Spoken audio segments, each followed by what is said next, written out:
Who are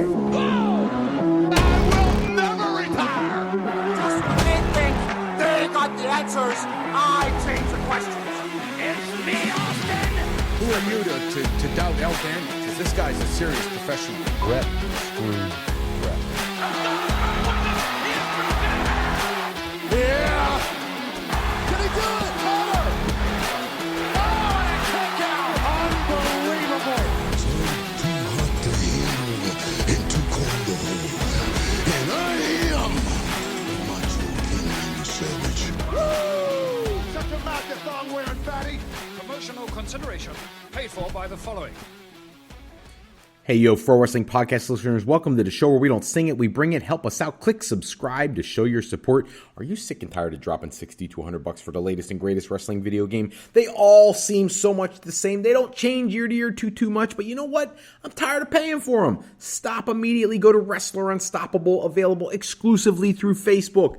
Create a wrestler, sign contract, get into storylines, headline pay-per-views, win championships all over the program, even build your own corporation, all included in Wrestler Unstoppable, available now to all Facebook users, totally free. If you want to become a member of the Pro Wrestling Podcast family, you want your name in the shoutouts, like my good buddy John down in Texas. John, love you, brother. Love giving you that shout out. Pop over to our Patreon page at patreon.com/Fro Wrestling Podcast. Sign up today, and don't forget we got loyalty rewards. If you are a $15 a month contributor, you can co-host a live show with me. If you are a $7.50 a month contributor, I'll drop your name into a drawing to see if you also could co-host an episode with myself. Hello, everybody. Welcome to this episode of the Pro Wrestling Podcast. If you've got questions, comments, concerns, or anything of the like, give us a call. Pro Wrestling Sound Offline 267-642-1160. Anything you talk about on that hotline, we will try to get to in a future episode. Tonight, part 3 of our 3-part mini-series of episodes related to some lists in professional wrestling. I turn on the internet, turn on YouTube, turn on whatever, and I'm always seeing these lists. Top 10 this kind of match, top 10 that kind of match, top 10 moves, or top 10 worst moves, or biggest botches, or best returns in wrestling. I prefer to think of things from a booking decision because that was the thing that I always wanted to do when I was younger. I wanted to make the matches. I wanted to be the guy who decided the storylines. That being said, part 1 of our 3-part series was all about challengers for Damian Priest and the WWE World Heavyweight Championship. Then we went to part 2 and we talked about challengers for Cody Rhodes and the undisputed WWE Championship. Tonight, a little different. We are looking at what, in my opinion, has been the greatest storyline in the last 25 to 30 years in professional wrestling, which has been the ongoing evolution of the Bloodline. That being said, the Bloodline originally, when he had Roman and the Usos, was amazing. The influx of Sami Zayn and his influence over the program, adding that comedic nature, but also that questioning of his loyalty, to him proving himself, to eventually turning on Roman, to getting that main event tag team championship match with the Usos at Mania, to challenging Roman in his hometown. All those things made that program soar. Then when you come out of that and you get to Roman and Cody the first time, WrestleMania 39, the buildup was amazing. The Solo Sikoa interference at the end, though controversial and a decision many of us questioned at the time, turned out to be the right thing because it solidified the dominance of the Bloodline and Roman Reigns' leadership over the company for the next year. That being said, you got into the summertime, you had all the issues with Jay and Jimmy and Solo and Roman going through various, inconsequential feuds and matches in Saudi Arabia with LA Knight, and just things that really didn't have the same teeth as some of the earlier Bloodline stuff. And then we get to the Royal Rumble this year. We see Cody Rhodes win the Rumble again, go to Mania 40, finish the story with all the outside interference, the tie-ins of all these legends and all of that stuff. So where do we go from here?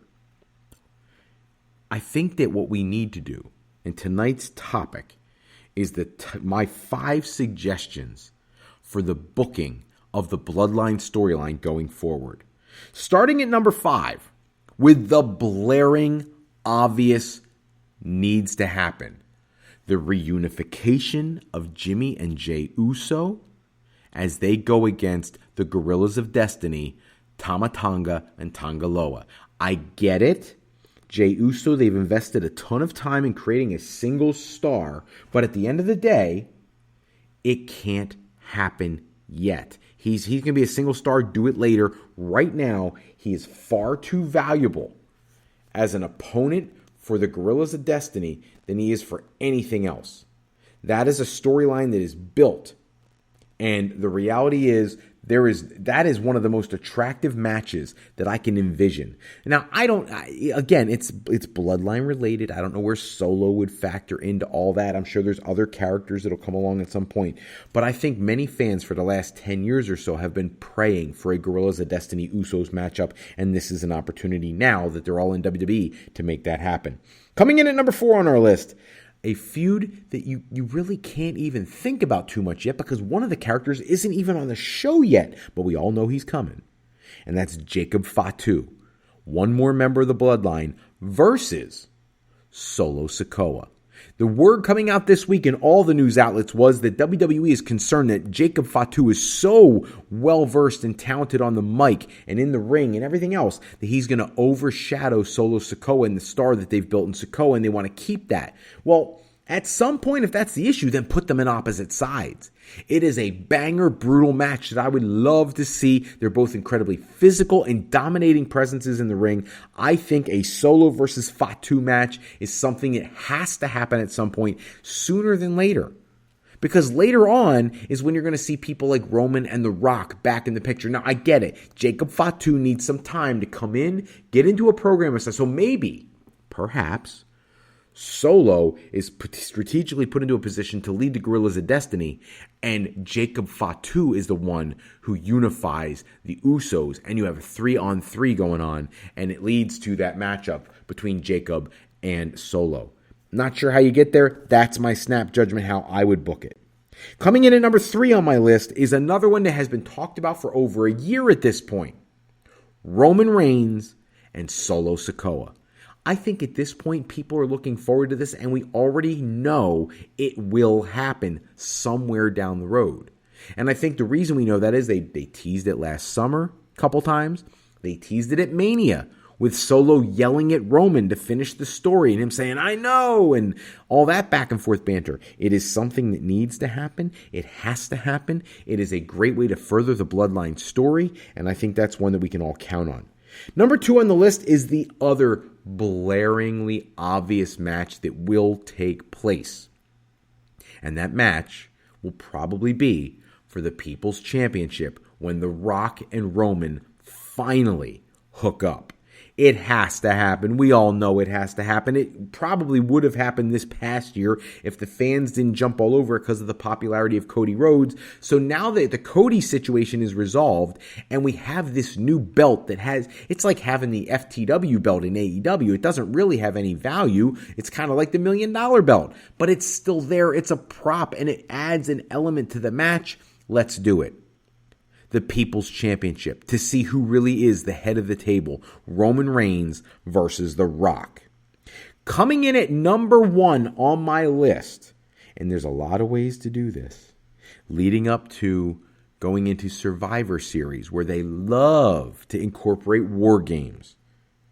We see Solo Sikoa, Tonga Loa, Tama Tonga, and Jacob Fatu take on Roman Reigns, the Usos, and Sami Zayn, returning the OG Bloodline to its original form, going against the new Bloodline. Now, I said that's number 1. I don't even need to go into why that would be freaking amazing. Now I'm going to tweak it. I'm not going to act like this is a different match. It is, but I'm counting it all in the same number 1 spot. What if, instead of doing that, we have other characters involved as well? We go 5-on-5. Move Jacob Fatu in with Roman, the Usos, and Sami Zayn, and bring in Hikuleo from New Japan Pro Wrestling. You bring in The Rock. You have The Rock, Hikuleo, Tonga Loa, Tama Tonga, and Solo go against the Usos, Sami Zayn, Roman, and Jacob Fatu. 5-on-5. Talk about Bloodline Civil War. That is a dream scenario. Can you imagine the pride in the Samoan dynasty seeing 10 of their Samoan brethren from various aspects of the Samoan dynasty in the ring at one time for one massive War Games match?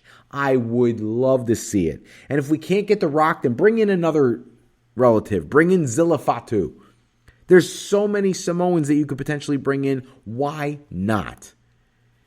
So, our top 5 list, booking ideas for the Bloodline. What do you think? Give us some comments below. Let us know how you feel about these list episodes. Are these things you want to hear more of? Is this something you want me to do on a more frequent basis? Do you want this to be exclusive content on the Patreon channel? Let me know in the comments below. Make sure you pop over and give us a shout out over on the Pro Wrestling Sound Off line 267-642-1160.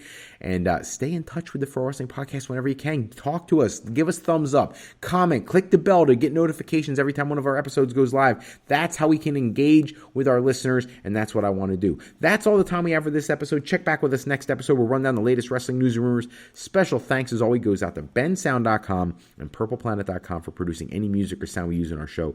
Today's show sponsored in part by Beazle Games. Bring a new friend to family game night. It's easy with the game called Sketchy People. Showcase your artistic side in this game from Beazle Games by going to thegamecrafter.com and picking up your copy today. And if you're looking for your next career move, you're considering college or university life, or maybe you just need some formal training for your next career decision, go to our website at frolifeplanning.com. That's FROlifeplanning.com for all your higher education needs, as Fro Life Educational Planning is for today, for tomorrow, and for life with Fro Life. I'm Fred Froelich, better known as Dr. Fro. I want to thank you for taking a few moments with us today. And until next time, take care, everyone. Have a great night.